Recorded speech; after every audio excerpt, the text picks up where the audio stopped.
The market of shame. The market smelled like smoke, oil, and old food. It was loud.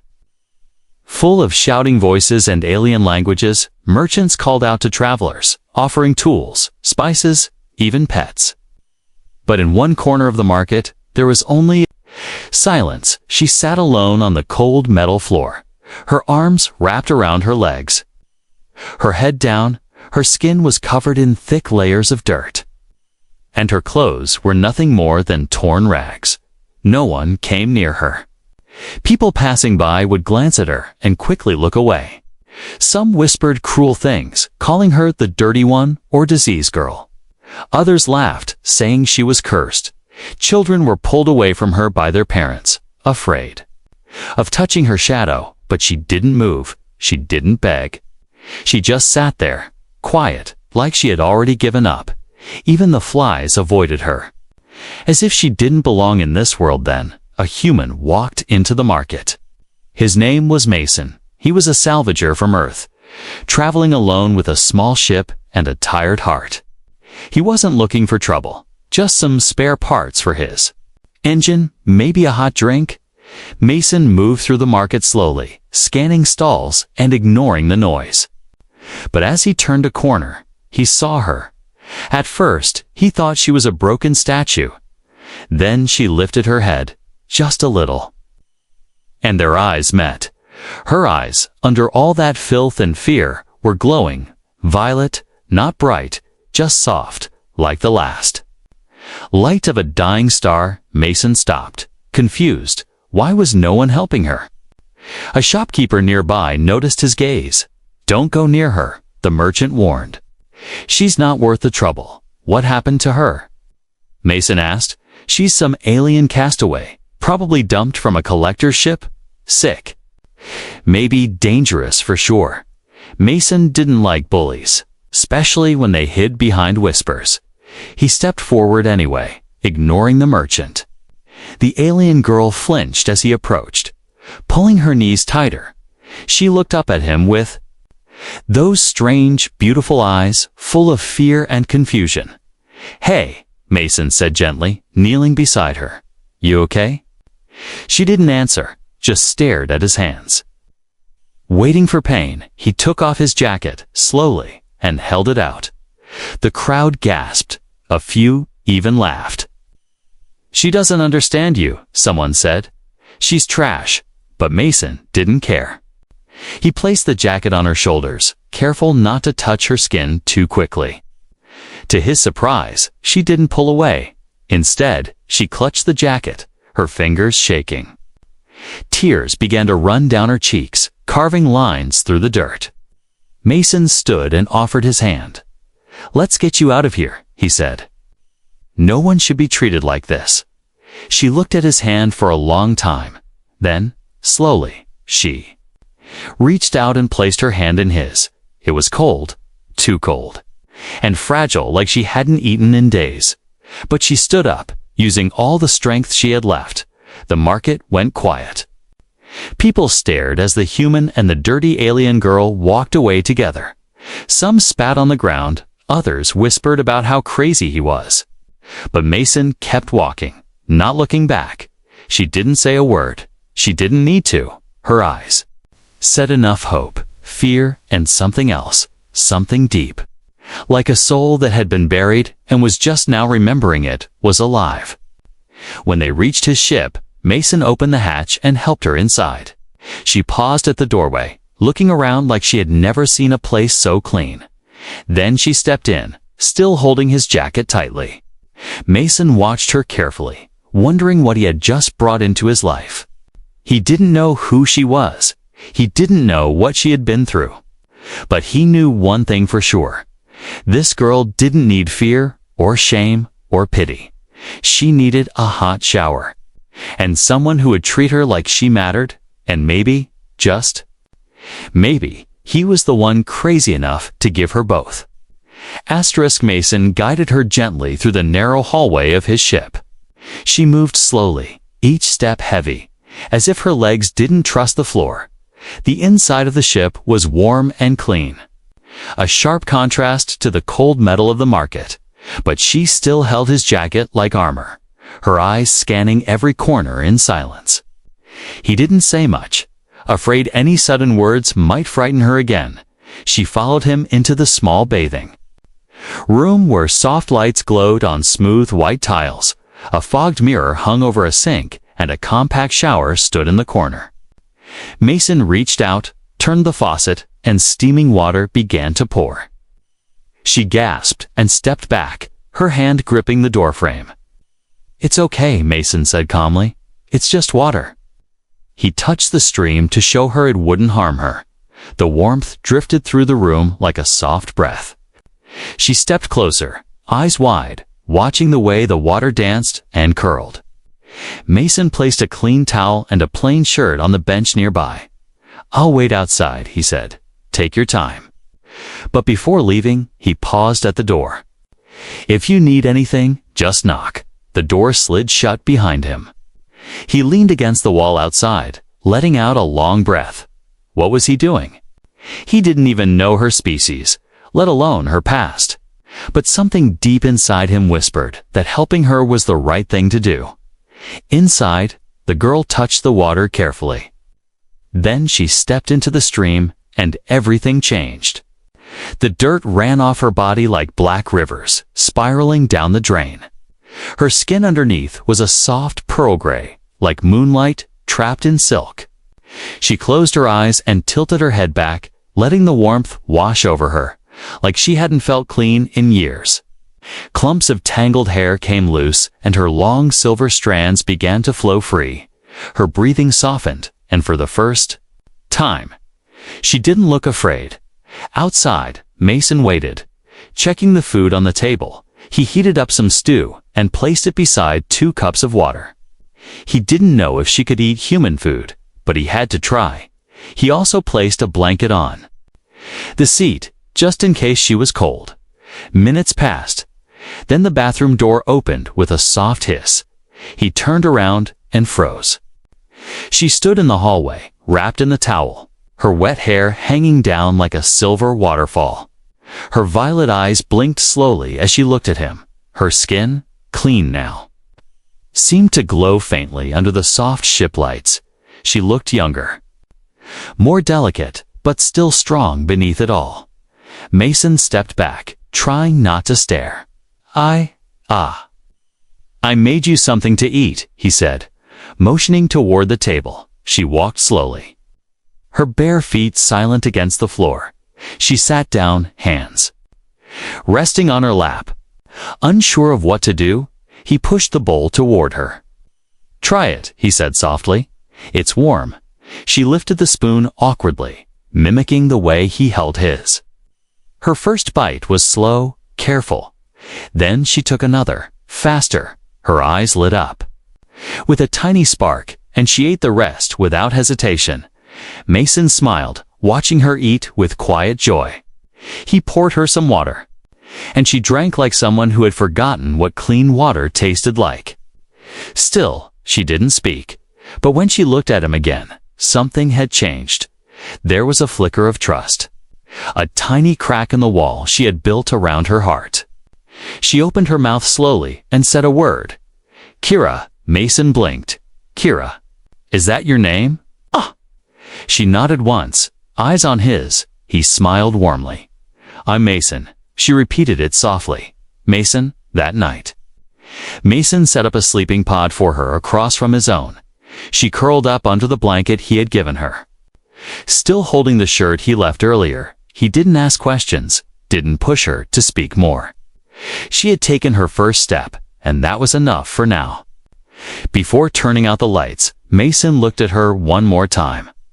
Kira had fallen asleep quickly, exhausted but peaceful. She didn't flinch in her sleep, didn't cry. Maybe, for the first time in a long time, she felt safe. Mason lay down in his own pod, staring at the ceiling. He didn't know who she really was or what trouble might follow her. But he knew one thing: he couldn't leave her behind. Something about her felt important, not because she had strange eyes or glowing skin, but because she was still alive after everything, and maybe, just maybe, She was about to change his life forever. Morning came slowly inside the ship. Soft yellow lights hummed to life. Replacing the dim sleep mode glow, Mason stretched, rubbed his eyes, and peeked over at the other sleep pod. Kira was already awake, sitting upright with the blanket still. Wrapped around her shoulders, she stared out the small window, watching stars drift past. Her face was calm but thoughtful, like someone who had been lost for too long and was still unsure she was found. Mason stood up, careful not to startle. "Her morning," he said, with a gentle smile. "You sleep okay?" Kira turned her head slowly, her violet eyes locking onto his. She gave a small nod. Her hair was still damp, hanging over her shoulder like silver vines. She looked cleaner, brighter, but still. Cautious, Mason moved to the kitchen panel, punched a few buttons, and warmed up some breakfast packs. He poured hot water into 2 cups, handing one to her. She accepted it without hesitation this time, cradling it in both hands. The way she sniffed it before sipping made him grin. "Earth tea," he said. "Not fancy, but it's warm." She repeated the word quietly, "tea," then sipped again. There was something childlike about the way she tasted every sip like. It was a treasure. Mason slid a bowl of stew toward her. This time, thicker and loaded with vegetables. She ate slowly, not like before. Not starving this time.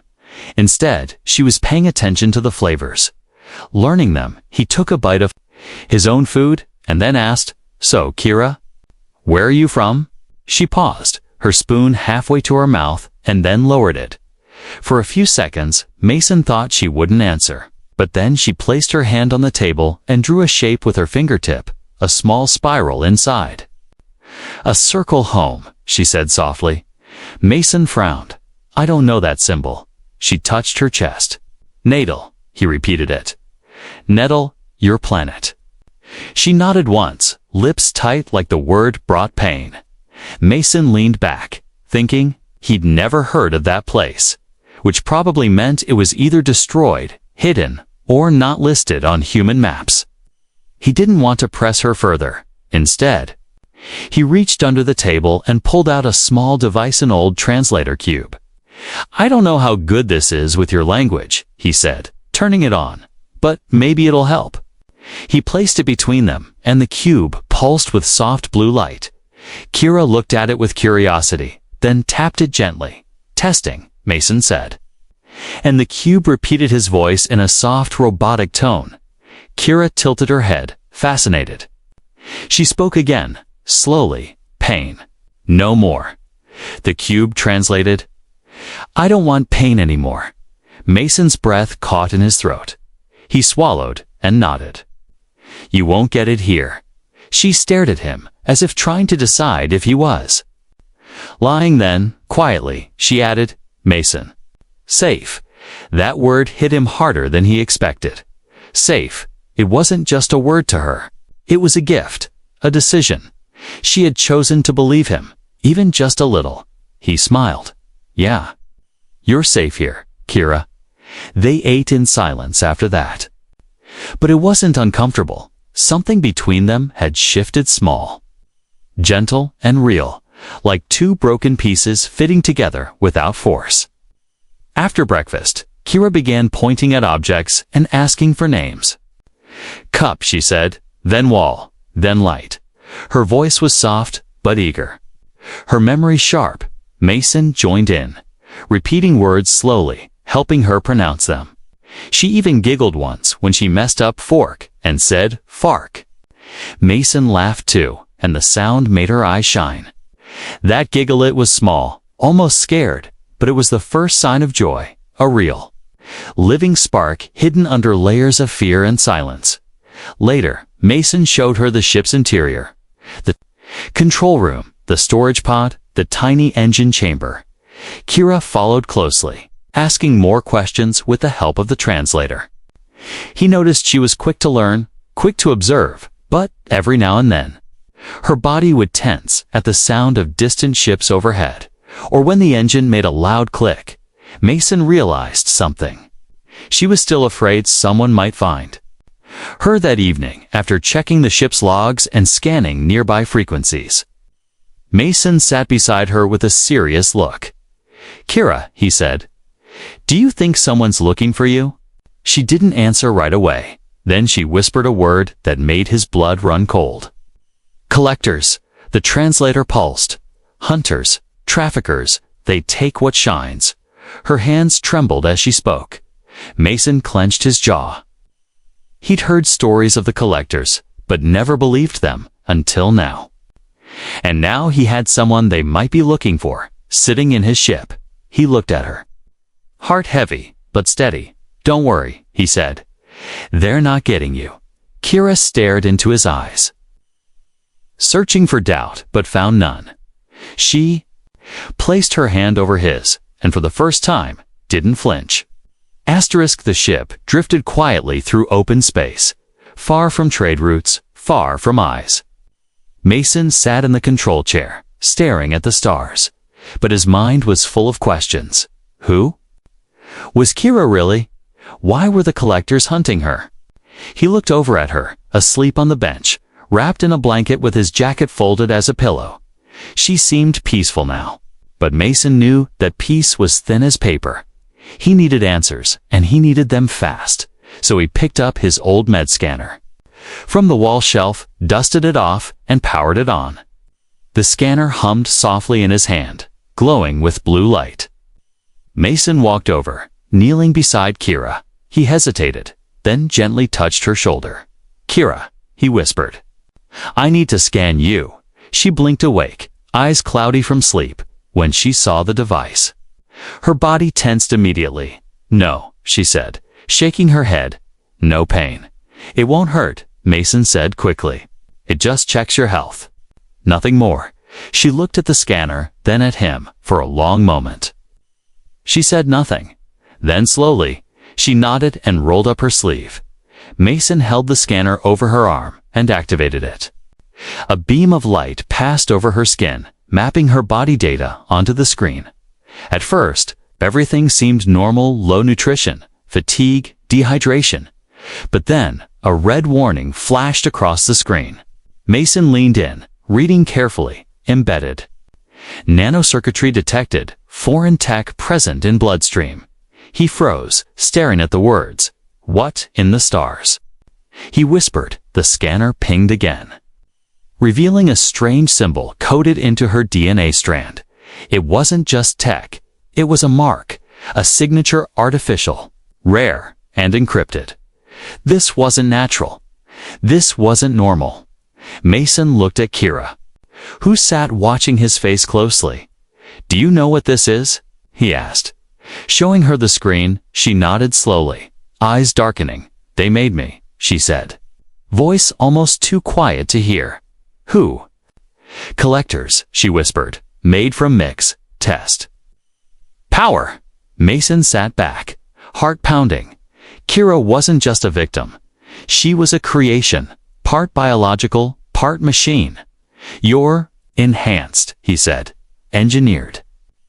She nodded. Again was child. No choice. Mason felt his throat tighten. "What did they want you for?" Her fingers clenched the edge of the blanket. "They make tools," she said, "not people." The translator repeated her words in cold detail. Kira had been bred, built, and branded, used for experiments, and then discarded. No wonder she was scared of the scanner. No wonder she didn't trust doctors. Mason rubbed his face with one hand, trying to stay calm. This was bigger than he thought. Much bigger. He turned off the scanner and set it down gently. "You're not a tool," he said firmly. "Not to me." Kira looked at him, confused, like she'd never heard those words before. "You're a person," Mason said again. "You matter." She blinked hard. Like the weight of his words shook something deep inside her. Then she whispered, "You are strange." Mason laughed softly. "Yeah, I get that a lot." But even in the joke, his mind raced. If the collectors found her again, they wouldn't just take her. They'd kill anyone who stood in the way. Mason stood up and walked to the control panel, locking in new coordinates. They couldn't stay near known space any longer. "We need to go dark," he said to himself. "Hide somewhere remote." But even as the engines roared to life, his heart was heavy, because this wasn't just about hiding anymore. This was about protecting something rare, something innocent. Later that night, Kira approached him again, holding the scanner. "Why?" she asked. "Why help me?" Mason looked at her, really looked at the girl who had been tossed away like trash, but still had enough strength to hope. "Because no one helped me once," he said, voice low, "and I promised if I ever had the chance, I'd be the one." "Who did?" Kira said nothing, but her hand touched his lightly. Just a moment of contact, but it meant everything. He knew now that helping her was no accident. It was fate, and fate had just handed him the most important job in the galaxy, to protect the girl everyone else wanted to destroy. The ship had been silent for hours, floating in deep space, far from any patrol routes. Mason thought they were safe, at least for now. He had shut off most systems, no signal, no beacon, no movement, only life support remained on, keeping the ship warm and breathable. Kira sat curled in the corner of the control room, drawing soft spirals on the wall with her fingertip. Her mind seemed calm, but Mason noticed the way she kept glancing over her shoulder, like she could feel something coming before the sensors ever could. He tightened his grip on the flight controls, pretending to adjust them. Then the ship's proximity alarm let out a low buzz. Not a full alert, but a warning. Mason leaned forward and activated the radar screen. 2 ships were approaching from behind, slowly, quietly, unmarked, dark hulls, running silent. Not good. Mason muttered. Kira stood up immediately, eyes locked on the screen. She whispered one word, and the translator spoke it aloud. "Collectors." Mason's got twisted. "They found us." He activated the defensive shields and powered up the emergency thrusters, but before he could make a move, the comm system crackled to life. A calm, deep voice echoed through the bridge. "Human vessel. You have property that does not belong to you." Mason clenched his fists. "She is not property." He said sharply, "She's a person. You are mistaken," the voice replied. "Surrender the asset and you will be spared." Kira's face was pale, but her hands began to glow softly, the way they did when she felt fear. Mason looked at her. "Do you trust me?" She nodded once, without hesitation. He pressed a button to mute the comms and turned to her. "We're going to have to fight our way out." "I help," Kira said. Stepping forward, her hand reached for a control panel, and with a single press, she sent a coded burst through the ship's systems. Strange symbols flooded the screen, and Mason's engines suddenly began charging faster than before. "What did you do?" he asked. "A maze boost," she said. "Hidden tech." "Mine." Mason grinned. "Remind me never to play cards with you." The enemy ships were getting closer now, circling like wolves. Then red lights, alarms blaring, they had opened fire. A blast shook the ship, rattling the hull. Mason grabbed the controls and jerked the ship into a dive. Kira held on to the wall rail, eyes focused, not blinking. "Shields holding," Mason said, but not for long. Another blast hit the side, causing the lights to flicker. Mason launched countermeasures, flares, and jammers. One of the enemy ships veered off course, confused, but the second one locked on and fired again. "Kira, we need something big," Mason shouted. She didn't answer, just closed her eyes. Then she placed her hand on the power conduit. Her skin lit up, pulsing like a heartbeat. Energy surged through the ship's core. A wave of light exploded from the rear thrusters, pushing them forward at insane speed. The stars outside turned into bright streaks. Mason was slammed back into his seat. The collector's ships fell behind, unable to keep up. Alarms faded. Silence returned. Kira collapsed to the floor, breathing hard. Mason rushed to her, catching her before she fell completely. "You okay?" he asked, panic in his voice. She nodded slowly, eyes half closed, energy. Used too much, Mason carried her to the sleeping pod and laid her down gently. "You saved us," he whispered, brushing her hair from her face. Her fingers weakly touched his hand. "No, leave me," she asked, voice fragile. "Never," he said without pause as she fell into a deep sleep. Mason walked back to the control panel. The collectors were still out there, and now they knew exactly what she was capable of. He stared out at the stars, jaw tight. This just became war.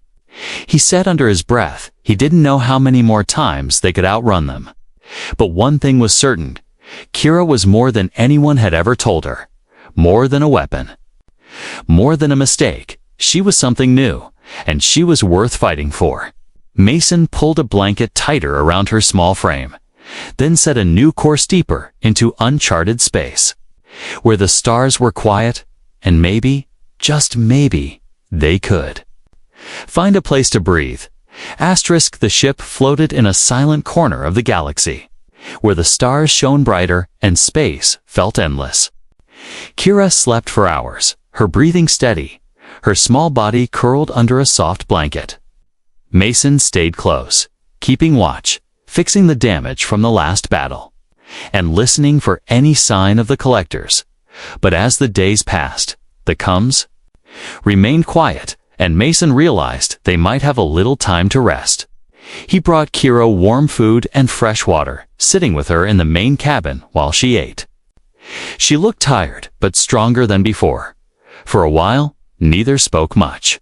But Mason saw the way Kira's eyes drifted to the window, always searching the darkness between the stars. One evening, after a quiet meal, Mason pointed to the viewing port. "Ever been out here before?" he asked. Kira shook her head slowly, hair falling over her eyes. "My world was not like this," she whispered. Her fingers traced a shape on the tabletop. A spiral inside a circle, the same mark she drew in the market. Mason leaned forward. "Will you tell me about it?" Kira was silent for a long time, then, finally, nodded. She spoke in short sentences, the translator cube pulsing with each word. Natal was blue, green, warm. There were forests, water, light. Her eyes grew wet. But she kept talking. "I was small. Parents loved me. Then men came, machines, fire. They took us." Mason's heart ached at her words. He didn't interrupt, just let her speak. Kira wiped her eyes and hugged her knees. "They made us work, tested us. Some of us changed, some didn't." She looked up at Mason, fear and sorrow mixing in her face. "I was one who changed." She pressed her glowing palm to her chest. "Collectors wanted power. But power is lonely." Mason nodded. "You're not alone." Now, Kira blinked, surprised, as if she'd never heard those words before. For a while, they just watched the stars in silence. Then Kira began to ask Mason questions. "What about you?" She said quietly. He told her about Earth, about city lights, rain, and dogs running through grassy fields. He spoke of his old crew, of laughter and mistakes, and the long, lonely nights after his last friend was gone. He didn't say much about his past pain, but Kira seemed to understand anyway. "Do you miss your home?" Kira asked. Mason shrugged. "Sometimes, but it's not the place I miss. It's the people." Kira nodded, looking thoughtful. "I think maybe I can make new home," she whispered. The way she said it made Mason smile, a warmth in his chest he hadn't felt in years. They spent the next day fixing the ship together. Mason showed her how to repair a cracked circuit, how to test wires. She learned quickly, hands gentle and precise. Sometimes she would laugh when a tool slipped, and Mason would laugh too. It felt almost normal, like two friends building something important. But Kira still flinched at sudden noises, still glanced over her shoulder when engines whined too loudly. One night, Mason woke to the sound of quiet crying. He found Kira curled up, whispering to herself. Without a word, he sat beside her and wrapped his arm around her shoulders. She tensed at first, then relaxed, leaning against him for comfort. "I am not broken?" she asked, voice barely above a whisper. Mason shook his head. "No, you're not broken. Kira, you're brave." She closed her eyes, letting his words sink in. "Thank you, Mason, for not leaving me." He squeezed her hand gently. "You never have to thank me for that," as the ship drifted through starlight. They both felt something shift between them. It was not fear, not shame, but hope.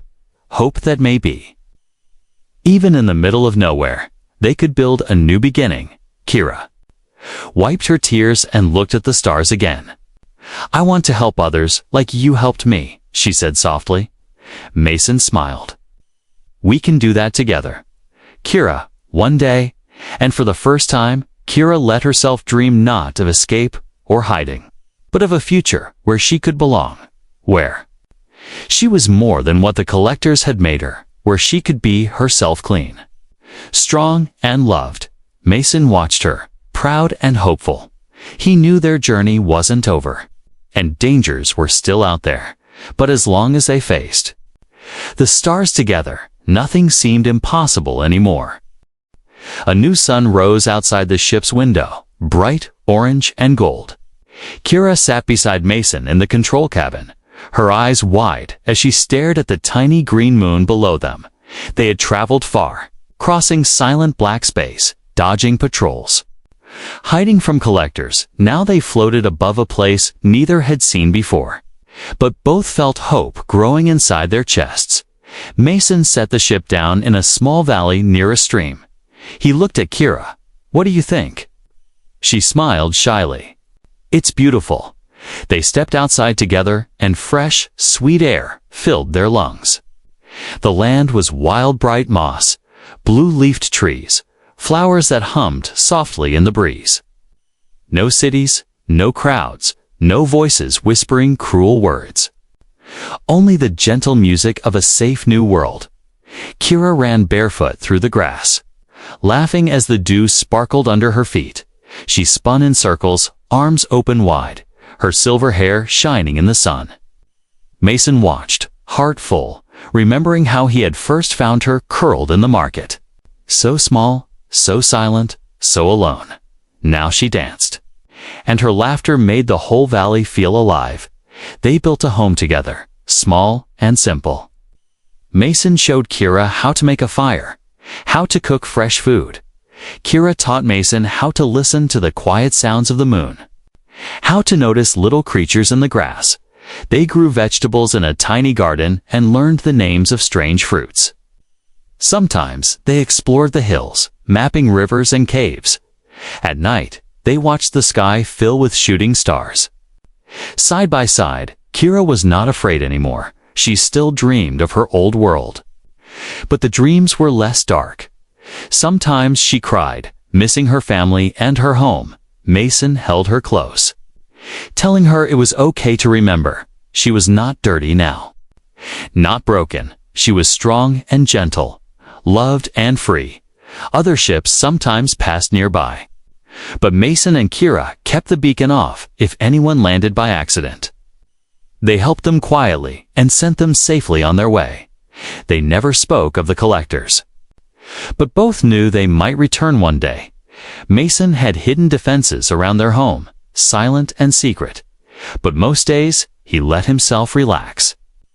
Trusting the peace they had found, Kira made friends with local creatures, small blue birds, shy night animals. She even rescued an injured bird, nursing it back to health in their little house. Mason watched her gentle hands, amazed by how someone who had suffered so much could still care so deeply. Every day, he felt more sure that bringing Kira home had saved them both. Not just from the collectors, but from their own loneliness, Kira wrote in a journal. Learning new words, she sent messages out into space, hidden signals to other lost ones. If you are scared or alone, come here, we will help. She wrote, A few times, frightened travelers landed at the green moon. Kira gave them food. Mason fixed their ships. Slowly, a family of misfits and survivors began to grow. Together, they built a small community, not a city, but a home. No one was ever called dirty or broken. Each person was welcomed. Given a hot meal and a safe place to rest, Kira became a leader, not because she was the strongest, but because she understood what it meant to be alone. She reminded them. Every day, that home wasn't a planet or a building. Home was the place where someone cared if you were safe. On the anniversary of her first hot shower, Kira invited everyone to the river. She told her story of the market, the shame, the kindness that saved her. She thanked Mason for giving her hope when she had nothing left. Mason smiled, embarrassed but proud. He knew now that finding Kira was not just luck or fate. It was the start of something bigger. A promise that no one would be left alone in the dark again. Under the soft light of a new dawn, Kira and Mason stood together, watching the children play, listening to the gentle laughter of people finally free. Kira whispered, "Home isn't a planet, Mason. It's a feeling." He nodded, arm around her shoulders. And as the sun warmed their faces, they knew they had found what they both needed all along. Not a new world, but a place to belong. A reason to hope. A family born not from blood, but from kindness. And a future where no one would ever be left behind again.